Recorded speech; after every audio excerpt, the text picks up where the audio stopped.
ময়ূরেশ্বরে স্বল্প মূল্যে বালি বিক্রি শুরু। উপকৃত আবাস যোজনার উপভোক্তা ও সাধারণ মানুষ। সরকারি আবাস যোজনার উপভোক্তা এবং সাধারণ মানুষের বাড়ি নির্মাণের সুবিধার্থে ময়ূরেশ্বরে ট্রাক্টর পিছু ৩,০০০ টাকা দরে বালি বিক্রি শুরু হয়েছে।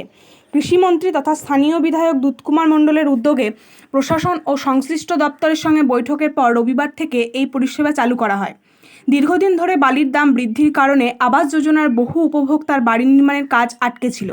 পাশাপাশি সাধারণ মানুষও নির্মাণ সামগ্রীর অতিরিক্ত মূল্যের চাপে সমস্যার মুখে পড়েছিলেন। এই পরিস্থিতিতে প্রশাসনিক উদ্যোগে নির্দিষ্ট মূল্যে বালি সরবরাহের সিদ্ধান্ত নেওয়া হয়। আমাদের মিনিস্টার দুধকুমার মণ্ডল জননেতা, ওনার উদ্যোগে ২,০০০ টাকা ট্রাক্টরে বালি প্রদান করা হয়। এই বালি কারা পাচ্ছে? যারা বাড়ি করছে তাদের জন্য এই বাড়ি বরাদ্দ, কোনো ব্যবসাদারদের জন্য নয়। আবাস যোজনা প্রকল্পের বাড়ির শুধু আবাস যোজনা নয়, সব বাড়ির ক্ষেত্রে দেওয়া হচ্ছে। এবং কত করে ধার্য করেছে? ২,০০০ টাকা করে ধার্য করা হয়েছে বালির দাম। আর ট্রাক্টর নিজের কাছে নিজের ১,০০০, ৮০০, ৭০০,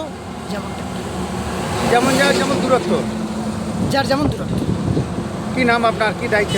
রাজেন দাবাদার, দুধকুমার মণ্ডলের সঙ্গে থাকে সব। আজকে কত গাড়ি বালি গেল মনে হচ্ছে? মিনিমাম ৫০ গাড়ি। সপ্তাহে তো দুটো ডেট করে দিয়েছে ঘাট কর্তৃপক্ষরা। কোন কোন দিন করেছে?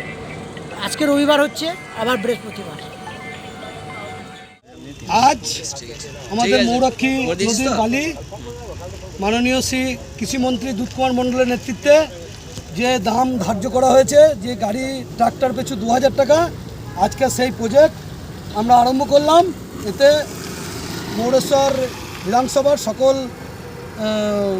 গ্রামবাসী এই বালিতে সন্তুষ্ট হবে এবং পরবর্তী ক্ষেত্রে এই জিনিসটা যাতে আরও এগিয়ে নিয়ে যাওয়া যায়, সেটা আমরা মাননীয় কৃষিমন্ত্রীর তরফ থেকে আমরা দেখভাল করব।